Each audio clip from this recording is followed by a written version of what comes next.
The most important thing is whenever I'm going out representing my country, I want to give it my best shot.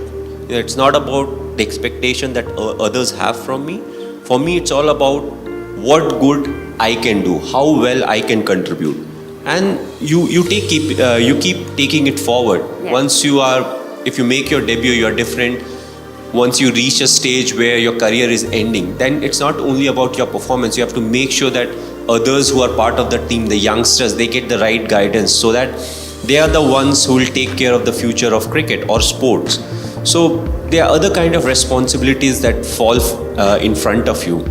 But overall, I always felt country was the biggest motivation for me. It was never about scoring runs or taking wickets. It was more about the team should do well and we should win the games. And that always helped because it kept things very simple. Once you start getting into the groove of I want to score runs, I want to take wickets, I want to do this, we play a team sport. So for us, it's always about, all of us moving together. And, what is something that you can do, but maybe some of the others can't do. To realize all of that and then to move forward, taking that added responsibility, that's what makes you, slightly special. Because you can always think about what is good for you, but what is good for the team, and then you keep moving forward with that decision is something that will make people appreciate you, especially the ones who are part of the team. As human beings, we are the most complex creatures. We are the only person where two siblings born as twins will have very different characters. We study the same syllabus in school. CBSE में पढ़ाई की है, ये हमारे courses हैं. But what happens? Exam होता है, same teacher पढ़ा रही है सब कुछ, but the results are very different. Yes. So why cricket is so close to life is you score 100 today and the very next game you get out on a 0. So I personally always say cricket is a great leveler. It levels you out. Sure. You start flying high, it brings you down. And the thing, it's more of a mental game than a physical game. It's the mind that is much more stronger. And these are the things that you keep teaching the youngsters. Even if they are not a sports person, that if you are able to control your mind, you can actually do a lot of things better in life. Because mind is the most powerful thing. We all think it's a physical, I am tired, I can't run more. It's the mind that is telling the body you can't run more. That's right. So, what cricket teaches you is to be humble in life. Or I would say the syllabus that is covered by cricket. Of course, there are individuals who will pick what they want to pick. It is glamorous, yes, it is glamorous. To be humble is more important to be part of the glamour. Sure. So the small thing, the hard work, the discipline, the honesty. I got lucky, I passed out from school, I got a job with the railways. Now coming from a middle class background, one of the things your parents are always worried about is your future. And sports never had I would say it never had a great future at that point of time. A lot of parents would be worried, acha cricket khel raha, I don't know future mein kya hoga. But the moment I got my job with the railways, my parents were quite relaxed as to, whatever he does from now on, he has something to fall back to. If he's not successful in life, he'll fall back to, with work when it comes to the railways, and he'll have a future, whatever that future may be. So I feel all these small things which fall into places which may or may not be in your control also contribute a lot. But the most important ingredient, yes, hard work is there, dedication is there, passion is there, but I felt being honest is one of the most important things. To start off being honest to yourself. Unless you are honest to yourself, you can't be honest to others. And what it also does is it helps you in accepting what the shortcomings are. You may not be a great player, may not be a great human being, but if you're willing to accept the shortcomings, you can always look to improve. You can go to people, you can ask for help, and there'll be people to guide you out. Whether it's your seniors, whether it's your parents, close friends, whoever those may be. And I always felt all these things really helped me keep moving ahead in life. Throughout being honest towards the goal. What is the goal? The goal is not to, for me it was never to score so many runs for India. For me it was always, how we'll be able to win a game. Whether you are the captain or you're not the captain. What you want is, how much you have contributed for the team to win. Very simple, don't think about the result. It's a result that puts pressure on us.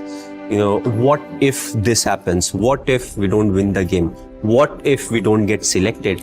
But again, worry about the controllables, and whatever the controllables are, we take care of it, we'll get the desired result. If we don't get the desired result, we'll improve. We'll change our plans, we'll execute better, and we'll get a chance to prove ourselves again. So, that's what it is. Thinking about the result never gives you result. Yes, you may have a target in mind, but what is more important is to take care of the small steps in life, what needs to be done, what I am supposed to do, what extra I can do, and that will help us achieve the target. During the 2011 World Cup, and it was like 10 or 15, 20 runs needed on the finals, and the stadium started to chant Vande Mataram, and I believe that was something. I don't get goosebumps, I don't know, maybe something wrong with me, I don't get goosebumps, but that moment, I don't think I would ever be able to get into a similar atmosphere. There was something very beautiful about it, and when they started to chant, and let's say if it was moving from one side of the stadium to the other, they would actually move. And I feel that was again a moment, I would never forget in life. If I would ever get a chance to relive it, definitely I would love to, but that's not really in my control. Hard work that you have to put, irrespective of what your profession is.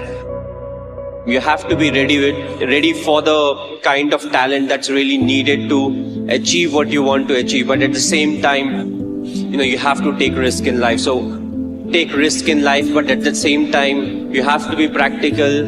You have to be calculated. Respecting the elders, which I feel is the key. If you don't respect the elders, be it your parents or be it anyone, it becomes very difficult to be successful in life. It's a 20-year-old company, and you don't run a company for 20 years if you don't believe in something. And if you see what we firmly believe in is commitment, integrity, and hard work. And if you see these three things, it's not only for a business. In sport also, these are the three things we keep emphasizing on. We want youngsters to actually be very committed to what they want to achieve in life. Hard work, I'm still finding a substitute for hard work, which we have not been able to find. So I'm hoping that someday I would able to find something that substitute hard work. I personally always felt sport teaches you a lot in life. It teaches you how to deal with the losses, the failures, and at the same time, how to behave when you are successful. You need to show a lot of respect to the opposition or the contender you are competing with, but at the same time, be humble in life, enjoy what you are supposed to, and have respect for everybody around you. Education is very important, but sport does teach you a lot about life.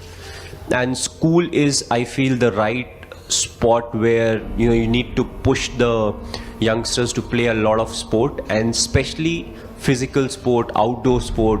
Indoor also qualifies, where badminton is there, squash is there, table tennis is there. But that's a time where they have that kind of a time where they can spend enough time on both. Nobody really knows. Like when I was in class 6th or 7th, I had no clue whether I'll become a cricketer, a footballer, athletics man, or I'll play badminton. So till I've not tried those sport at school level, how will I get to know what I'm good at?